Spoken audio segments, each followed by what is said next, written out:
کہ عمران خان اس وقت ان تمام کانسیکوینسز سے گزر رہے ہیں, جیل کے اندر موجود ہیں, ان کی پی ٹی آئی کی ان کی جو پارٹی ہے وہ سفر کر رہی ہے. یہ رانا ثناء اللہ کا کہنا تھا. ان کا فردر یہ بھی کہنا تھا کہ عمران خان ہمیں پسند نہیں کرتے تو ہم بھی عمران خان کو پسند نہیں کرتے, ہم بھی پاکستان میں پاکستان تحریک انصاف کو ایک فتنہ ہی سمجھتے ہیں, کیونکہ وہ تمام لوگ خان صاحب کے ہی دیے ہوئے نیریٹو کو فالو کر رہے ہیں. اور سب سے امپورٹنٹلی ان کا یہ کہنا تھا کہ جی عمران خان کو ان سزاؤں کی وجہ سے عوام سے سمپتھی ملی ہے, عوام کے دلوں میں سافٹ کارنر ڈیولپ ہوا ہے. ابھی وہ یو ایس ایڈ والی بات کہ وہ اشرافیہ کے لیے سافٹ کارنر چاہتے تھے اپنے ان بینز کے تھرو, تو رانا ثناء اللہ کہہ رہے ہیں کہ عمران خان کے ساتھ جو ہم نے معاملات کر دی ہیں بیسیکلی حکومت نے, اس کی وجہ سے عوام کے دلوں میں ان کے لیے جو ہے سمپتھی آئی, اس کا عمران خان کو فائدہ ہوا ہے. اب یہ ایک طرف گورنمنٹ کا بیان ہے. انصار عباسی جو کہ ایک بہت اچھے رائٹر ہیں, بہت اچھے اینالسٹ ہیں, جرنلسٹ ہیں, انہوں نے اپنے ایک آرٹیکل میں یہ مینشن کیا ہے کہ جی شہباز شریف کی نو منتخب حکومت کے لیے عمران خان طاقت کا ذریعہ بن گئے ہیں. ڈونٹ فرگیٹ کہ انصار عباسی پرو گورنمنٹ ہیں, پرو پی ڈی ایم ہیں, وہ عمران خان کے حق میں بات کرنے والے بندے نہیں ہیں. وہ اس وقت یہ ایکسیپٹ کر گئے ہیں اپنے اس نئے آرٹیکل میں جو انہوں نے لکھا ہے کہ اسٹیبلشمنٹ اور جو پی ٹی آئی کی جنگ چل رہی ہے اس وقت, اس کا سب سے زیادہ فائدہ شہباز شریف نے اٹھایا ہے. اس سے متعلق پہلے یہ بات ہوتی رہی ہے کہ نواز شریف اور عمران خان کی جو جنگ چل رہی ہے اس کا فائدہ پیپلز پارٹی نے اٹھایا, بلاول بھٹو نے اٹھایا, اور یہ الیکشن کیمپین میں بھی ہم نے چیزیں دیکھی تھیں. اور الٹیمیٹلی جو پی ٹی آئی اور اسٹیبلشمنٹ کی جنگ ہے, جو ایلیفنٹ ان دا روم ہے, جو بگ باسز ہیں, ان کے ساتھ جو پی ٹی آئی کی جنگ ہے, اس کا سب سے زیادہ فائدہ شہباز شریف نے اٹھایا اس طریقے سے کہ وہ وزیر اعظم بن جاتے ہیں, ان کی حکومت آ جاتی ہے اسٹیبلشمنٹ کے پاس. عمران خان تو چوائس ہے نہیں, اور عمران خان کو کٹ کرنے کے لیے, اس کے انفلوئنس کو سنپ کرنے کے لیے چوائس صرف P M L N, Shehbaz Sharif, Nawaz Sharif ہی بچتے ہیں, اور جس کا فائدہ obviously ultimately P M L N اٹھا رہی ہے کہ ان کے پاس جو ہے پنجاب کی بھی حکومت آ جاتی ہے, پنجاب میں بھی چیف منسٹر مریم نواز بن جاتی ہیں جو کہ نواز شریف کی بیٹی ہیں. تو یہ تمام بات چیت اس وقت آپ کو عمران خان کے اگینسٹ لوگوں سے آ رہی ہے. رانا ثناء اللہ سب سے ان فیمس بندہ ہے پی ٹی آئی کے حلقوں میں. میرا خیال ہے جو ایک لسٹ ہوگی جو سب سے زیادہ ناپسند کیے جانے والے لوگ ہیں پاکستان تحریک انصاف کے لوگوں کی طرف سے, ان میں ٹاپ 3 میں ایک نمبر پہ تو رانا ثناء اللہ صاحب ضرور ہوں گے. اور وہ ایکسیپٹ کر گئے ہیں حکومت کی اس غلطی کو کہ جو ناانصافیاں پی ٹی آئی کے ساتھ انہوں نے کی ہیں, عمران خان کے ساتھ انہوں نے کی ہیں, وہ باؤنس بیک کر گئیں, اور اس سے عوام میں ان کی سمپتھی بڑھی اور حکومت کے ساتھ ڈسٹنس بڑھا عوام کا.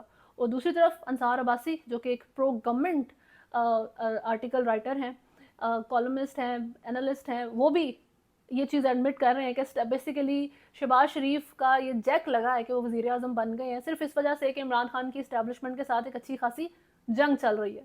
اور سینٹ انتخابات کی بات کریں تو ایم کیو ایم پاکستان کی جانب سے سینٹ انتخابات میں فیصل واڈا کی حمایت نہ کیے جانے کا امکان ظاہر کیا گیا ہے. ذرائع کے مطابق ایم کیو ایم پاکستان کی جانب سے اب تک ٹکٹ کا حتمی فیصلہ نہیں کیا جا سکا. ایم کیو ایم پاکستان کے کئی رہنما فیصل واڈا کی سینٹ میں حمایت کرنے کے خلاف ہیں.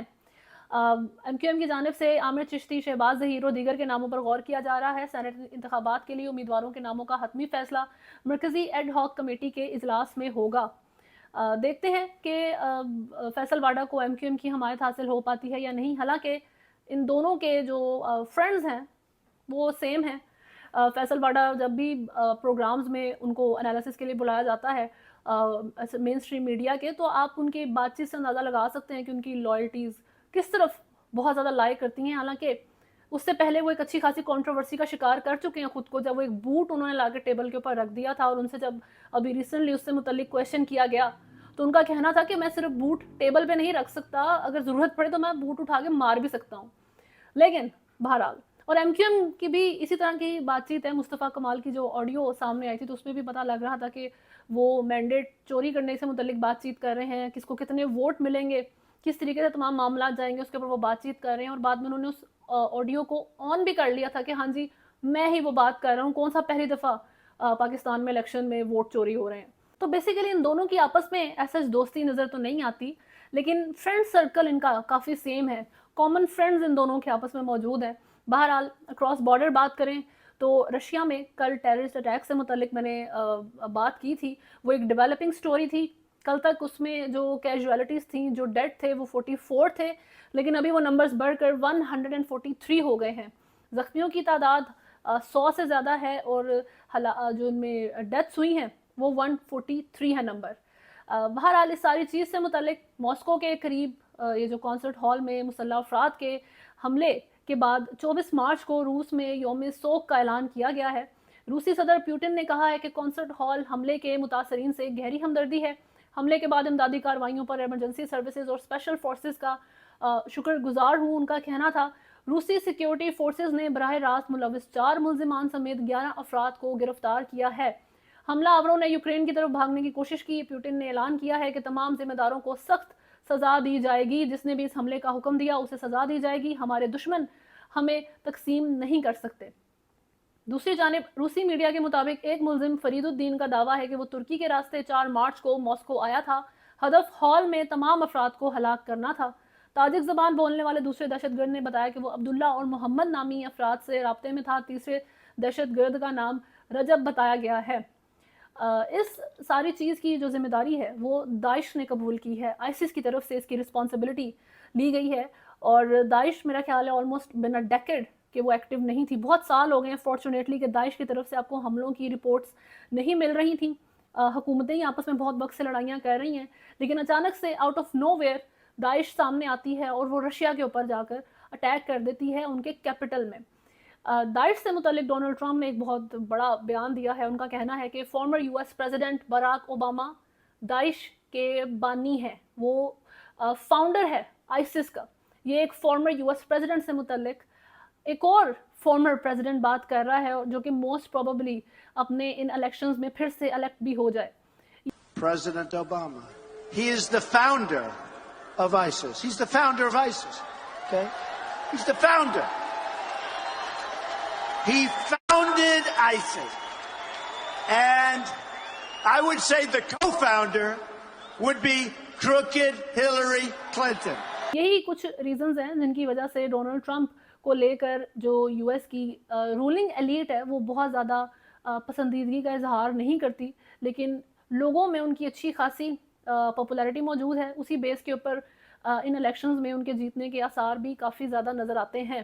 لیکن کل اس اٹیک کے فوری بعد واشنگٹن وائٹ ہاؤس کے اسپوکس پرسن کی طرف سے بیان آتا ہے کہ یوکرین اس اٹیک میں انوالوڈ نہیں ہے. باقی آپ جس مرضی کو جو ہے وہ شک کی نظر سے دیکھیں. جس پر رشیا کا کویشچن تھا کہ آپ پھر ہمیں بتائیں کہ کس بیس کے اوپر آپ یہ کہہ سکتے ہیں کہ یوکرین انوالوڈ نہیں ہے, پھر کون انوالوڈ ہے, پھر ہم کس طریقے سے اپنی انویسٹیگیشن کریں. اور ابھی پیوٹن کی طرف سے یہ کہا گیا ہے کہ ان ملزمان نے یوکرین کی طرف بھاگنے کی کوشش کی ہے. تو it says a lot about Ukraine Russia war کہ یہ اب کس طریقے سے یہ ہیٹ اپ ہوگی. ابھی بھی یوکرین کی اور رشیا کے ساتھ جو وار چل رہی ہے وہ اور ورس کی طرف چلی گئی ہے اس اٹیک کے بعد. لیکن داعش کی جہاں تک بات ہے تو یہ بہت عرصے کے بعد آپ کو داعش کی طرف سے ایک اتنا میجر اٹیک, اتنی میجر ایکٹیویٹی نظر آتی ہے. خیر ابھی تک یہ نیوز میں اتنا ہی ہے. اگر آپ نے چینل کو فالو نہیں کیا ہوا تو سبسکرائب کریں, ویڈیو کو لائک اینڈ شیئر ضرور کریں. اللہ حافظ.